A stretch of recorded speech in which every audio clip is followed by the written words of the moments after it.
If you're watching this on YouTube and aren't subscribed, make sure and click the subscribe button, like, comment, let us know what you think about the episode.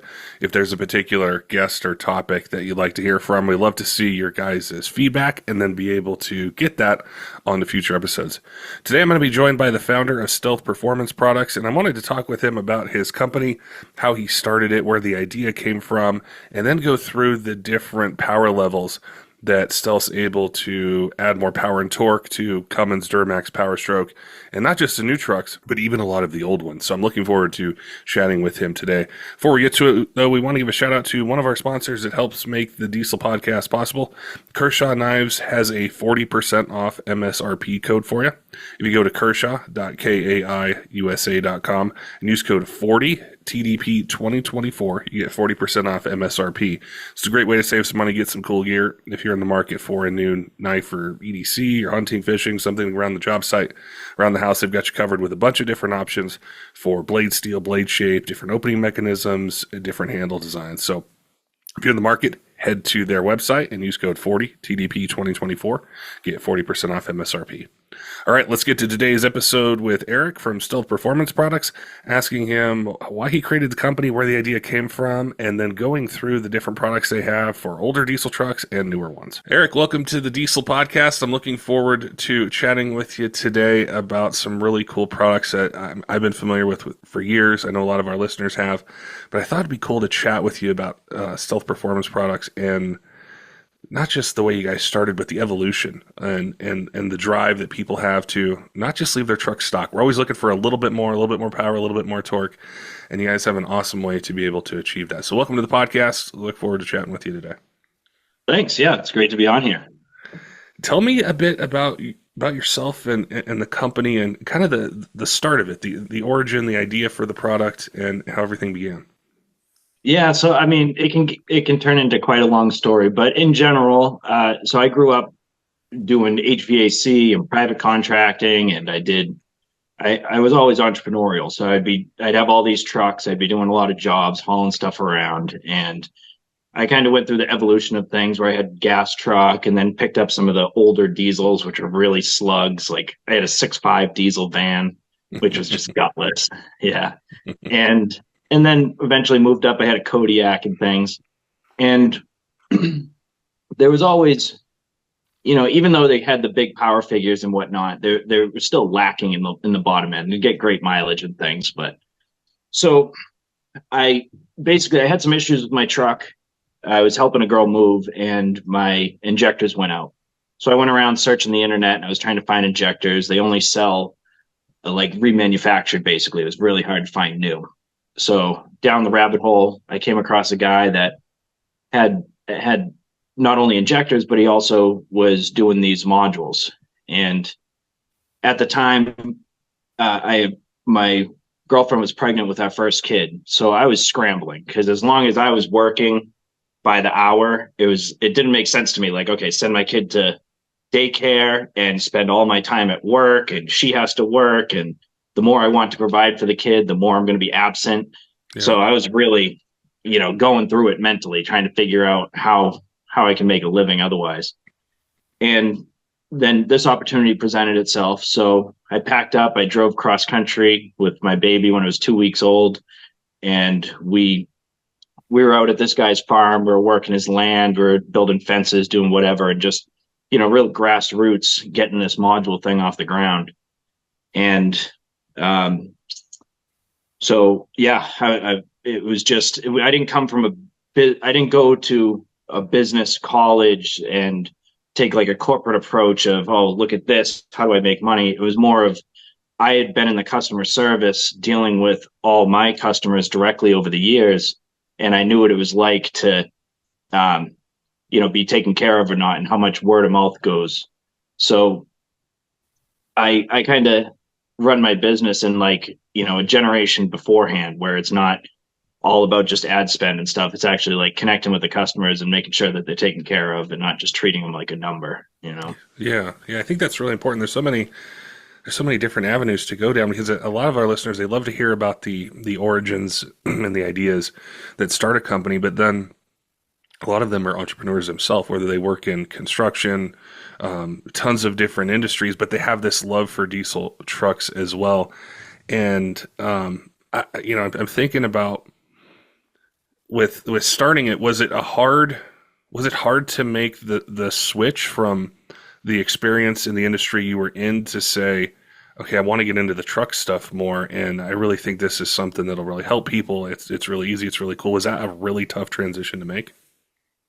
Yes, it was extremely difficult because working, what I did before was very tangible. Like you'd go to a job, you'd hang 100 feet of ductwork, you'd go install a furnace and turn it on. You'd, move a bunch of materials. I used to do architectural salvage. So I'd strip a house and denail the flooring and go deliver it. And it's like, you could put your hands on it. You could see it, Yeah. something like this. It's real. I didn't even have Facebook until I started this company, or Instagram. So like, you should have seen me when I first started my business page and, dealing with trolls. I didn't comprehend what it took a little bit of social adjustment. I was like, you kidding me? Come talk to me. And so I still kind of take that approach. Like, if we get a negative comment, especially if it's like a customer of ours, then, I still do take it pretty personally, just because I handle all the tech myself, all the warranty. So like, if someone's disgruntled, a lot of times it isn't necessarily even to do with us. It's their perception of how they think they're going to be treated. So like, someone puts a negative comment, I'll call them right up. I'll look up their order. I'll call them. I'll say, hey, what's going on? Like, Yeah. we're here. And yeah, so for a while, yeah, I used to work with my hands, so I'm used to like going to bed tired and stuff. And then it turned into a mental thing. And it was definitely difficult. It was a sink or swim situation for a while. It was very, very grassroots. I was running a tab down at the local restaurant sometimes. She's like, It's so interesting to hear you talk about that, because before I ever got involved in the truck industry, I worked in construction, kind of more on the design, like engineering, project management side. mm-hmm. But you're right, everything was so tangible. Like you could look at a set of blueprints, or you look at a material list, or you look at something, and then you can go look at the house or the office space, whatever it is. You could see the progress take shape, and you're like, okay, we've hit, 40% completion, 60% completion. But then when you get into the automotive industry, there is no like set start and stop, and things are like, there is no material list per se, and it's just like, it's such a hard thing to do. And I think that a lot of younger people, well, we've either been on the podcast or they email us or send us a message, and they work in the trades, and they say, what, I have this truck, I work on my friend's trucks, I love this, like I really want to do this. And they always ask me, when you have a guest on, ask them these questions, because they can't find answers. So I think you talking through that and kind of the challenge and how it switched from physical to mental, and then pouring your heart and soul and everything that you have into a business, you do take it personal. Like it's a reflection of you, your hard work, the ideas you've had, the team that you have. And I think that's a good thing, because when you do take it personal, you invest. You want to figure out what issue, is this person having? Can I help them? How do I do it? Versus it's just a number and it's just a blip on, the radar, and I'm on to the next thing. Right. Yeah. So you kind of go from this, like, you don't realize it, but you kind of have this addiction to like a destination, where you think the destination is what's going to make you happy. Like, especially when you're doing all those small jobs, it's like, okay, when you finish the job, you're complete, done. Well, this one, it's like really learning how to enjoy the adventure along the way. Like, what's going to make me happy? Like, I'm not going to be happy seeing my sales to the roof when I'm getting a ton of phone calls and, hurting my reputation or something, and just growing faster than I need to, or, mismanaging or whatever. My happiness is like right now, we have, I don't know, a lot of customers. We've been in business for a while, but out of all those customers, if anyone has an issue, they're calling my cell phone directly 24/7. So like, my happy place and what I get satisfaction of is finding this like rhythm where I can spend time with my family, and I'll be able to answer my calls without being stuck on it all the time. And, so that type of, it becomes more of like a lifestyle than like these individual, like small little, Yeah. tangible accomplishments. You know what I mean? Is it hard or different? I'm sure it's different, but what are some challenges with like that switch and maintaining like motivation or creativity is probably the harder thing maybe to maintain when you don't have the set start and stop, things are checked off and it's just a process 24/7, 365 times, however many years you've been doing it. Is it hard to stay creative, or how do you tap into your creativity or thinking forward with products? Well, so like previously I was very spread out. I've owned hundreds of vehicles and I've had a million projects going on, and I do some work here, do some work there, do some work there. So I was spread thin, and I was able to, jump from one thing to the next to like keep myself entertained in that way.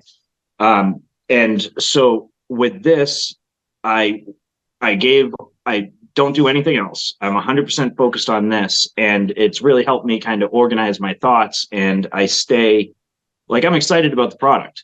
Like even though I'm on the tech line, I still get some wonderful feedback, and I love hearing from people all the time. And it's really, without taking a business approach, like MBA style, like people that are just all about the numbers.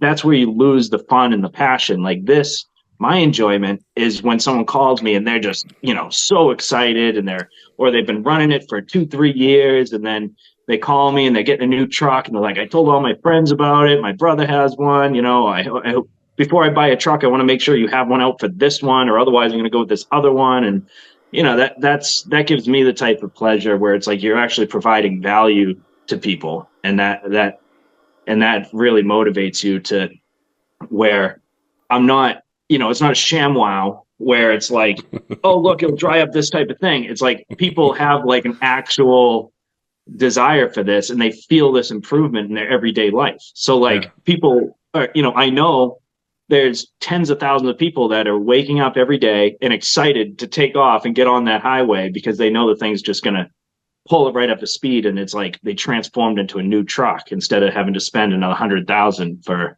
the latest model. Yeah. Well, the human connection that you just talked about is like it's the coolest thing in automotive, and it's actually the thing that motivates me, always did, the most. It wasn't the turbo or the transmission or the engine build or Right. the injectors or any of that just by itself. It's the look on someone's face when they get something, or they have a problem with a vehicle, or they're just happy, I guess is what it is. And when you can facilitate that, it's an unending stream of motivation, creativity, passion for what you do.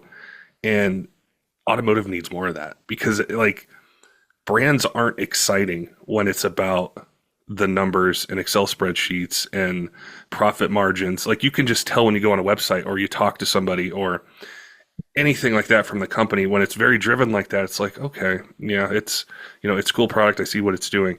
But when somebody's passionate about it, it totally changes your experience as a customer. You can tell when you call and how they answer the phone or how they answer the questions. Right. Yeah, I've read a lot of books on that recently as well. And, a lot of times when these companies that are doing great, I guess kind of Hoonigan might be an example of that, not to name drop, but like that's like a great company that was full of passion and all this stuff, and it gets bought out by someone else, and they're looking at it as more of a numbers game, and it loses that initial fire that, that was driving the whole thing. Yeah.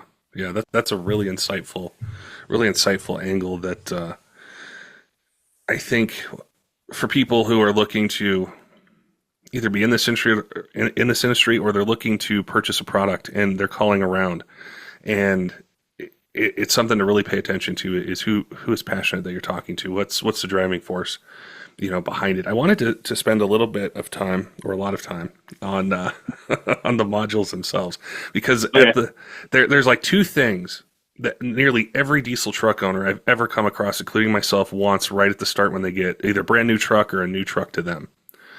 They want the stance right. So whether lift, leveling kit, wheels, tires. The second thing is they want more power and torque.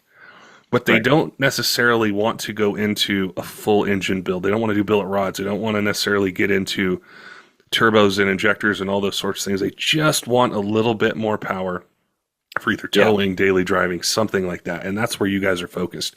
So tell me about the modules.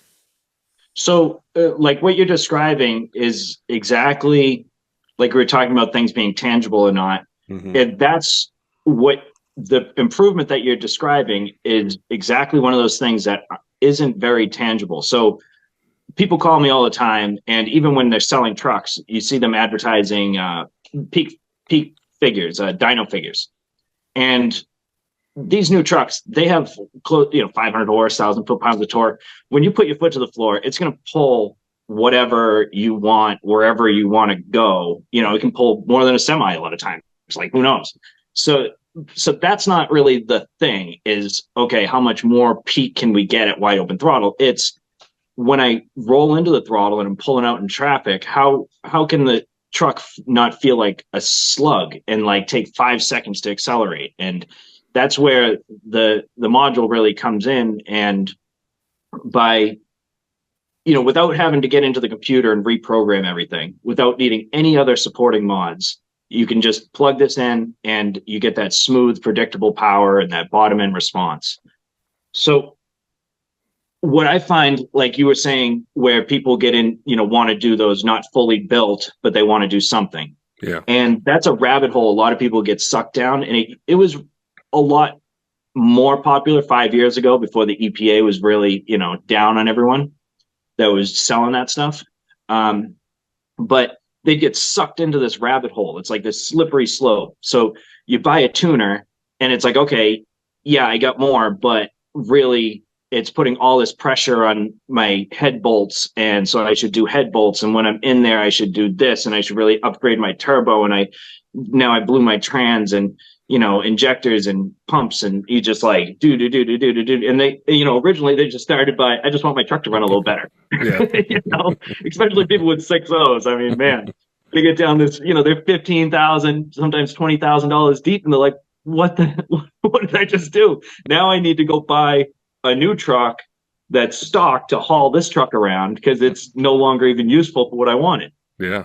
And that's where the module, it's like you have a clear end in mind. Like you don't just put the module on, that's it, done. I wouldn't even recommend an intake, nothing. Just put it on. It's going to run like you should. Check that box off of improvements you want to make.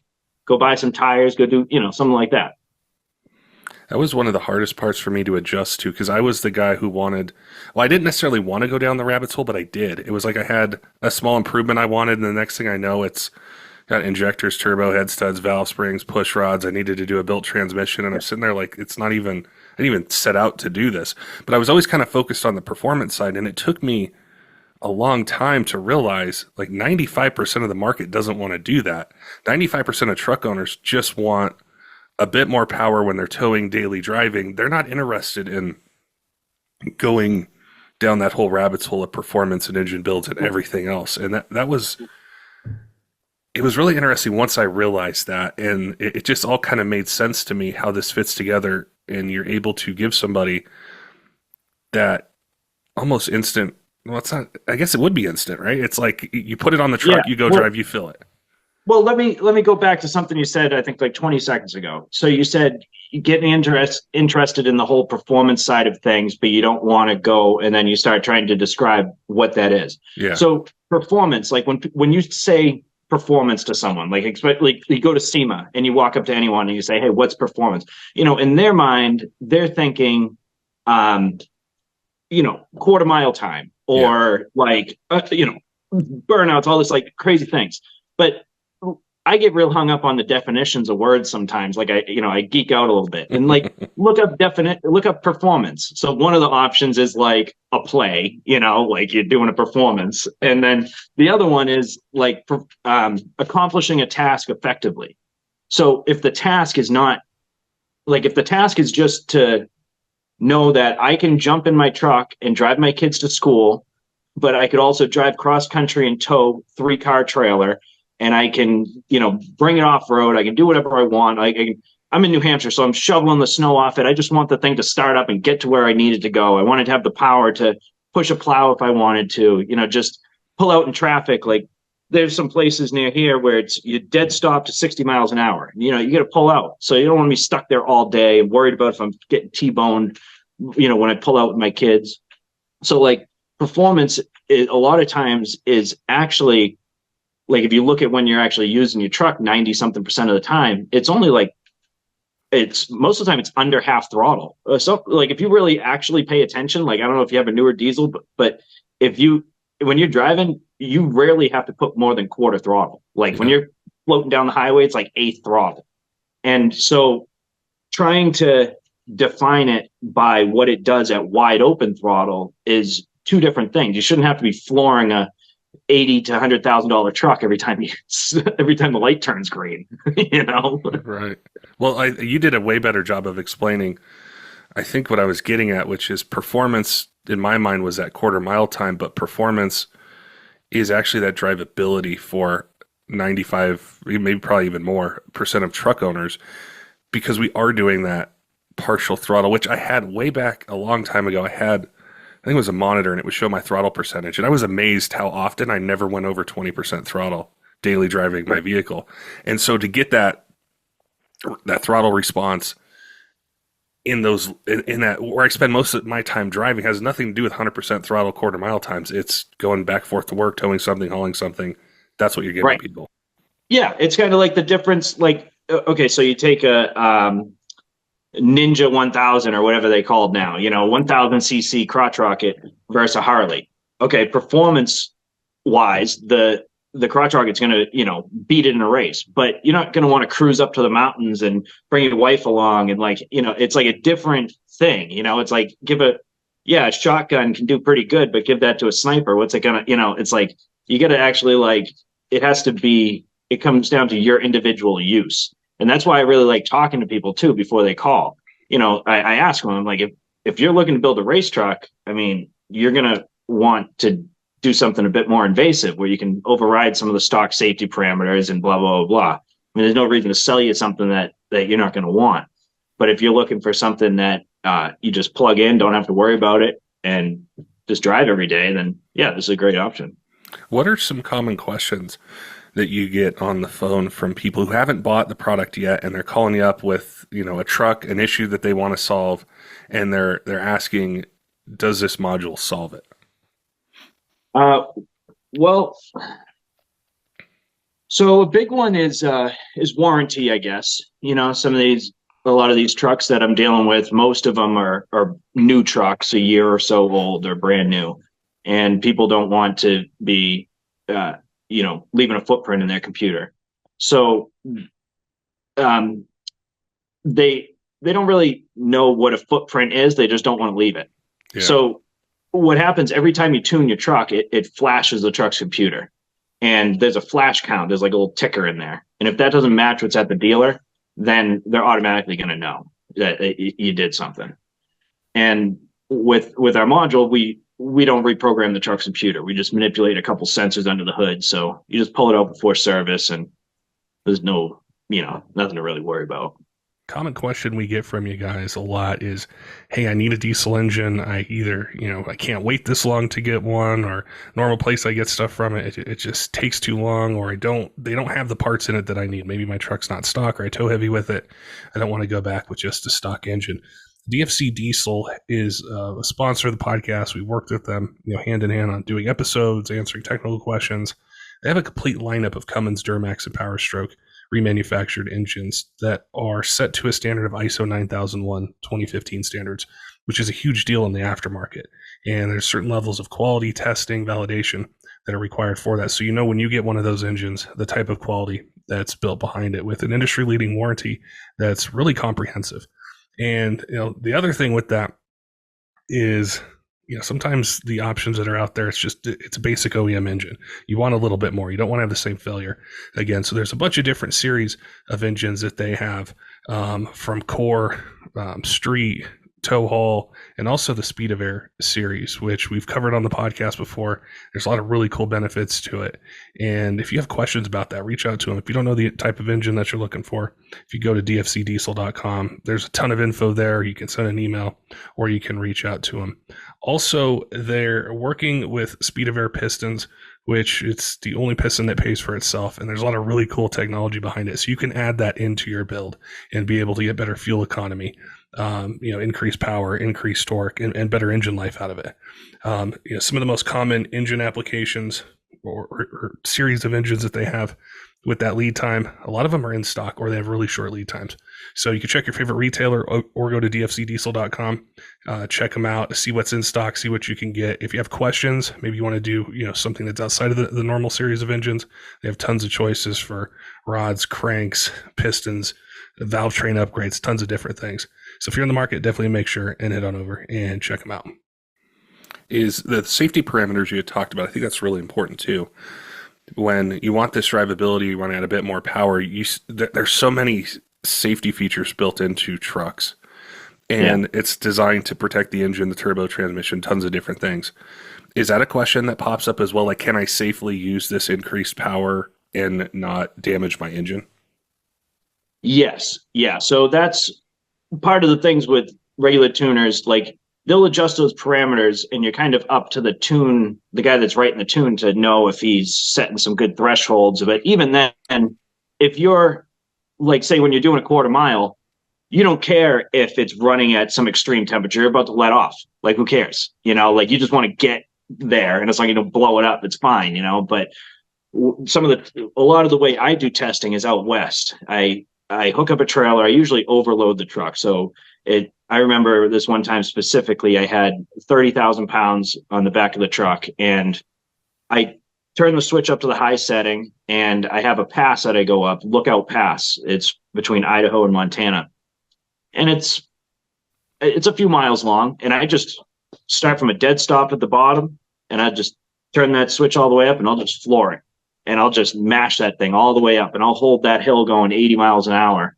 And, you just really kind of put it through the ringer. And most of I have a couple dynos. I rarely do peak power testing because it's not really that relevant, but I'll do a ton of torture testing. I mean, I'll put that thing up. I've burned through multiple sets of dynos. You can see my load cell glowing red, like I just sit there and just burn it up and just make sure everything's good. And so that's one of the benefits is it's watching all the stock programming is still in control of all that stuff. Now the modules, you got them for Cummins, Duramax, Powerstroke. Like, what year ranges, what engine types does the product line support? Oh man. So we go all the way back to 2003 on the Cummins up to the newest one. So all the way back and then the Powerstroke, we go back to 99 up to the newest one. The Duramax, I believe it's 01 or 2000. It's when the LB7 came out. So yeah, we go all the way back. And then we have some oddball things like, the Titan and LWN, and we have the 3.0 Duramax, and we have they actually put the 3.0 Powerstroke in the Land Rover Discovery.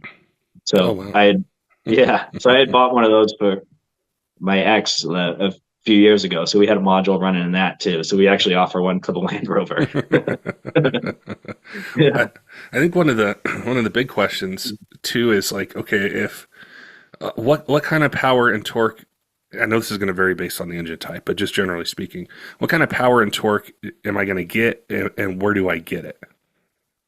So getting back to the peak and drivability thing. So like wide open throttle, I don't know, it varies somewhere between 40 and 60 horse, and it's whatever the horsepower is, you can basically double it. So like, if it's getting 40 horse, like 80 foot-pounds of torque. If it's getting 60, it's like 120.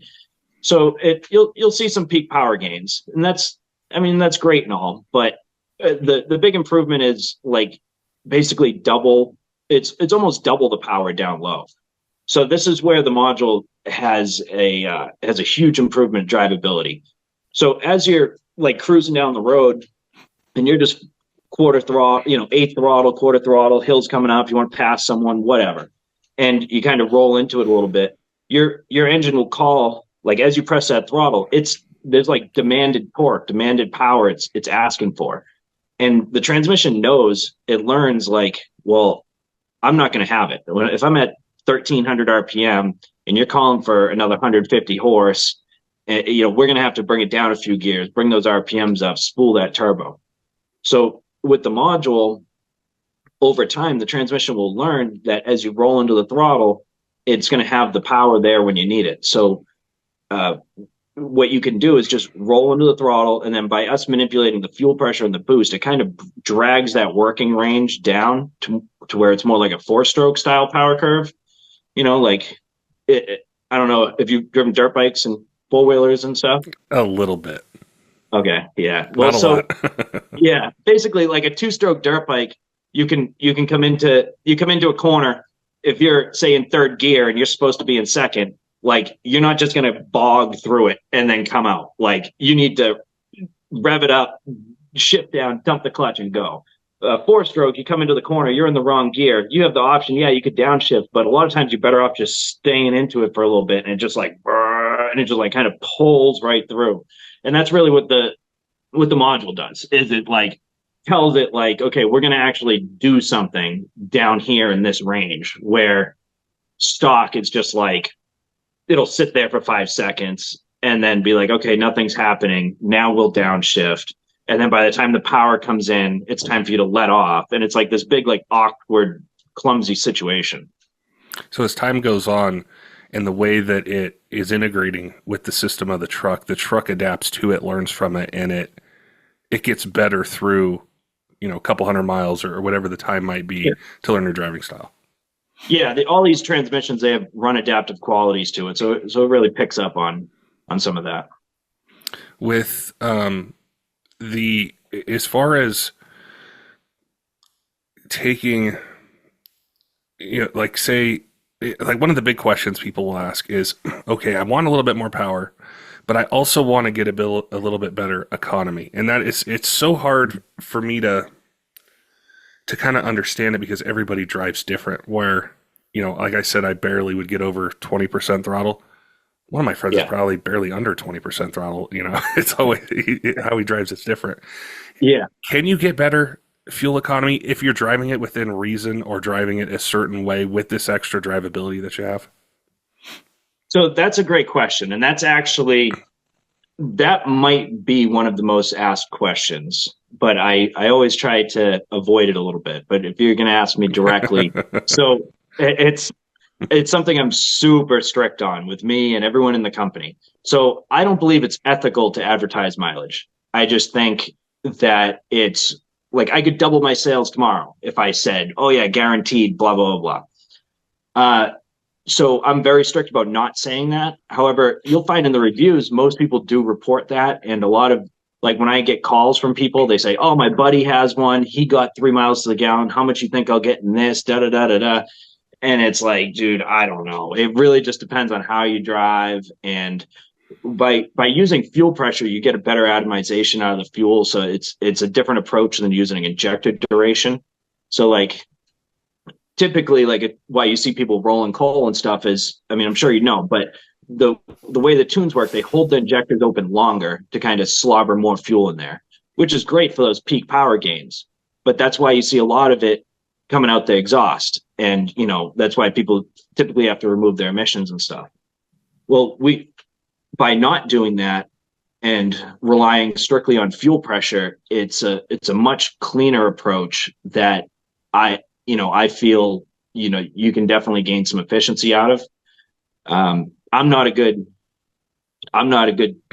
person for testimony on that because I drive pretty heavy, especially when I'm doing torture testing. Yeah, the economy one is always so tough because there's so many different variables in it, and it's just impossible to be able to give an answer. But I know when it comes to a little bit added power, that's kind of one of the next questions people ask is, can I get it? And I think, with looking at kind of the future of diesel trucks at the power levels that they're at and developing these products, are there, like, what's it like when a new truck comes out? Like, a brand new version of the 6.7 Powerstroke, 6.7 Cummins or the Duramax. How long does it take to do the R&D and do the torture testing like you mentioned? So it depends on exactly what it is. I mean, there's been a lot of different carryover years, which haven't, where we haven't seen any real significant changes.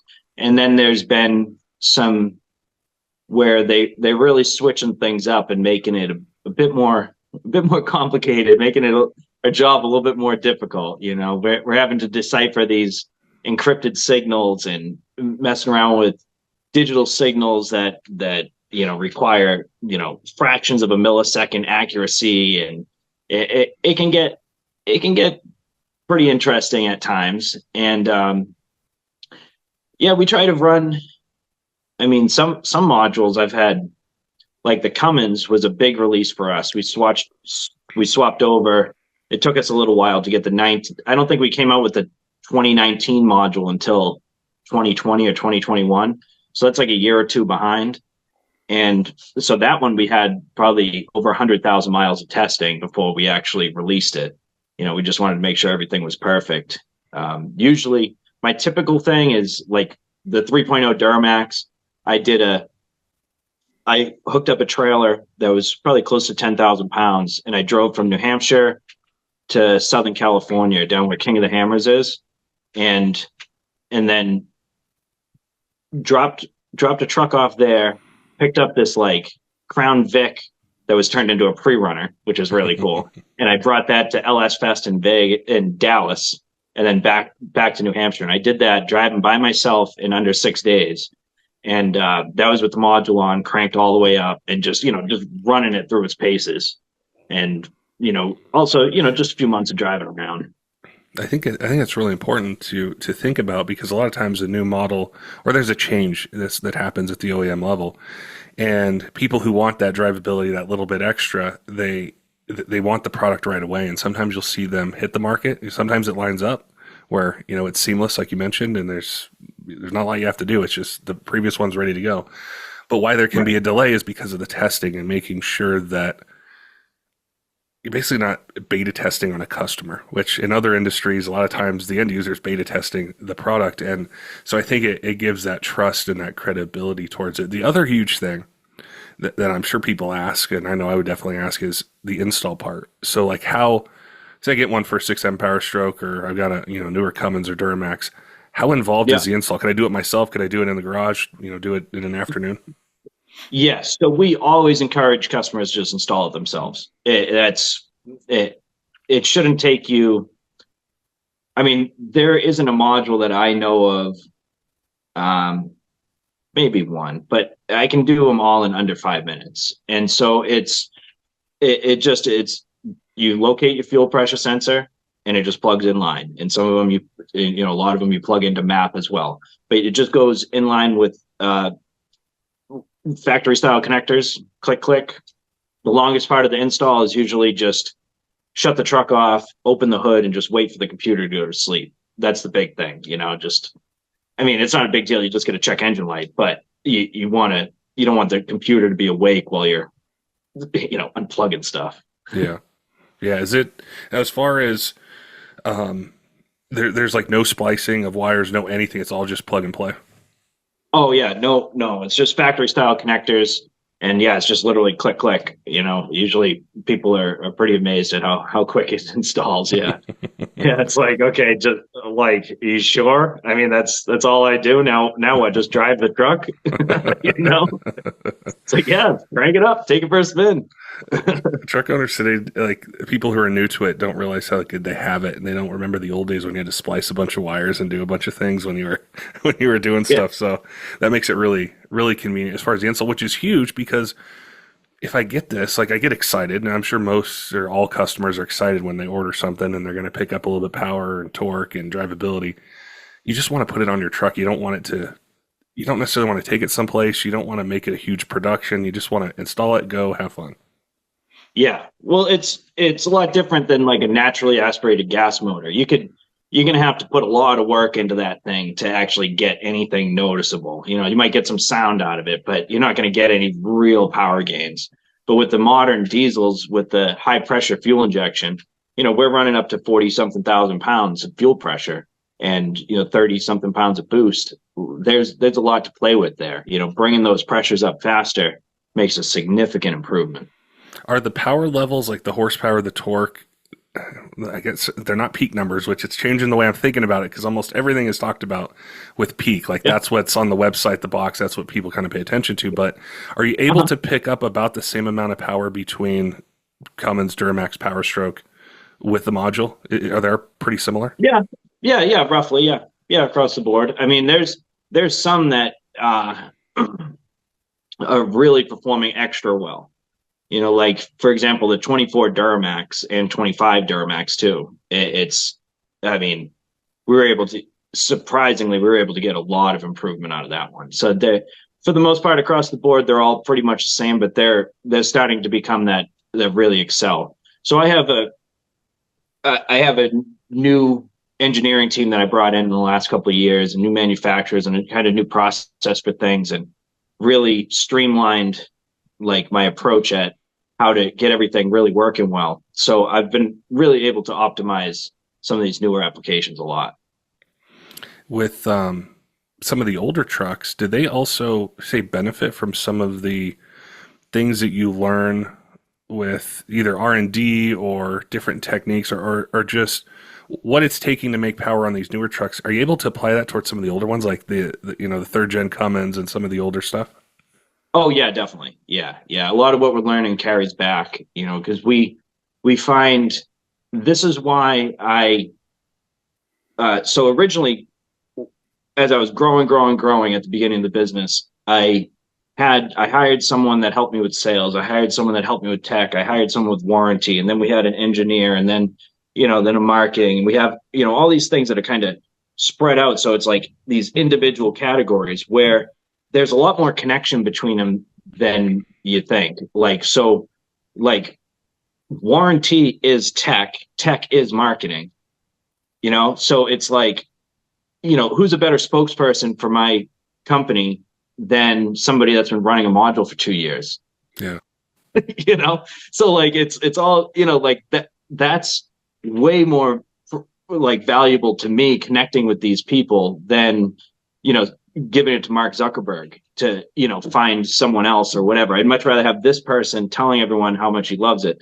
So sorry, I'm straying from the thing, but as we dial in our testing for warranty and tech, it really advances our vision on development. And same thing with development, we carry it over there. And so it's all, and then we apply things, backwards, where we've been doing, there's some modules that have been tried and true. I haven't had to change the programming for, years. There's the same basic general concept, but we still have multiple code revisions I've done recently that just implement all these kind of little changes that really fine tune it. But you'd be amazed on the older trucks, like a 99 Powerstroke is like, I had someone, they had, it was like an ambulance or like a fire truck ambulance thing or E350 something. And he's like, man, this thing, it's like a whole new animal. And it's true, like those ones, like those early years, like I said, the 24, 25 Duramax, I was able to get a surprising amount of improvement that I haven't, I can't really crank that knob on some of the other ones. But those old ones, I mean, that's like, it's like on a whole nother, the gain on those is just out of this world. Well, that's what's so cool about the older, well, I have to say diesel in general, is you can take those older trucks and you can pick up power with them and you can get them pretty close to what a brand new truck's going to make, stock with horsepower torque. And it adds such longevity to diesel trucks. And Yeah. that's what pulled me in kind of at the start is way before I was involved in this industry at all. I was a gas guy. That's what I had. And I started to see people with diesel trucks and they're picking up, 150 horsepower. They're doing these things. And I thought, why am I wasting all this money on this gas V8 where I need to put, supercharger on or turbo kit and all these other things? What kind of truck? Well, my very first truck I ever purchased, was a Hemi. It was a 2004 Hemi. They were like brand new. I wanted that. I had a friend with a Powerstroke, and then he kind of went down this road of modifying his 6.0, and I thought, I bought the wrong truck. And I really kicked Yeah. myself for the prices of like what a brand new 5.9 went for back then. It was like, Did it ever start ticking? yeah, Doing the Hemi tick? yeah, it did. It, Yeah. it changed the whole course of everything because I thought, Yeah. man, this is what I want. So it's so cool to hear how you guys develop the products and then deliver the drivability. Because as I've gotten older and kind of progressed in my journey of being a diesel enthusiast, where I used to want huge turbos, big fuel, race transmission, all those things, I just want it to start. I want it to go. When it's cold, I want it, I just want the fire right up. So I'm looking for different things now than I did when I was 25. And so I think that's what a lot of people are looking for, especially on the newer trucks, is they just want a little bit more. They have great power, great torque. And we were talking before about, those endless modifications, a slippery slope, that rabbit hole and whatnot. And honestly, there's nothing against that. Like I have, I get a turbo LS, El Camino, and I have these vehicles. I got a Kodiak that's all hopped up, and like there's a time and place for that stuff. Like, yeah, it's fun. It's not like I'm anti-fun. I'm just like this lame Karen. Like I get it, but like there's something about being able to like pull away from a stoplight. Like I do it in town. So those older trucks, like you said, oh, you can make them have as much power as the newer ones. Okay, sure. There's say I pull up next to an '05 LLY Duramax and he's whistling and puffing smoke and stuff. And yeah, he might keep up with me, but I'm just like cruising and might get the baby seat in the back and like listening to music. I'm not making any sound. Everything's calm, quiet, smooth. And he's like, making all this noise and racket. Mm-hmm. It reminds me of like, you pull up at a street light, you see a 600 street bike and a 1000. One sounds like a weed whacker trying to get up to speed, and the other one's just cruising along nice and smooth, Oh, yeah. And yeah, there's a value to that for sure. Not waking up your neighbors every morning. And I mean, maybe I'm getting old, but I've already been down that road before, That's exactly where I was. I didn't care how loud, my truck, a Cummins was cold starting in the winter. And now I'm like, I just want it to be quiet. I don't want the door panels rattling like third gens would when you started to get them loud and stuff. It's really interesting. I'm sure there's like questions people are going to have that they might want to know about a particular model of truck, and kind of power they can pick up.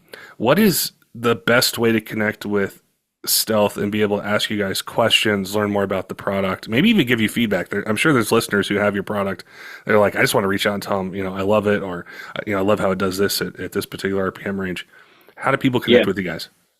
Well, so we're super active on all our social media. Like you could comment, message, we're right there. We respond to every comment, all our messages. So you could go to Stealth Performance Products on Facebook. You go to our Instagram. We got TikTok.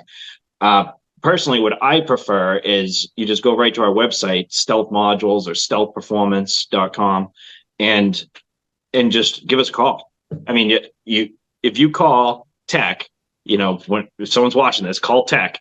You're going to get me on the phone. I'm the owner. I can tell you from personal experience exactly. And if you're not satisfied, guess who's going to have to hear from you again? So there's no reason, there's no reason for me to upsell you on something you don't want, and that's one of the reasons why I don't get into the mileage thing is we talked about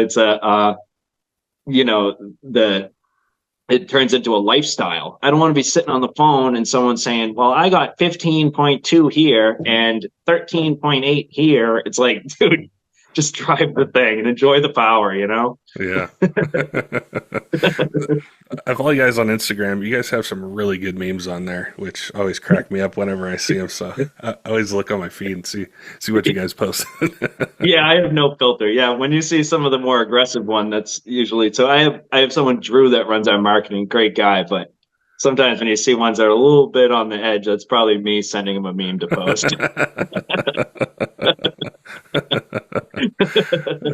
Well, it was really cool to chat with you today. I appreciate your time and going through things from the start till now and your passion for it. I can tell you're very passionate about what you do, which that makes me excited as a diesel enthusiast and looking, for products. And it was cool to hear really what's behind the brand, like what's behind the product, the way you guys approach things.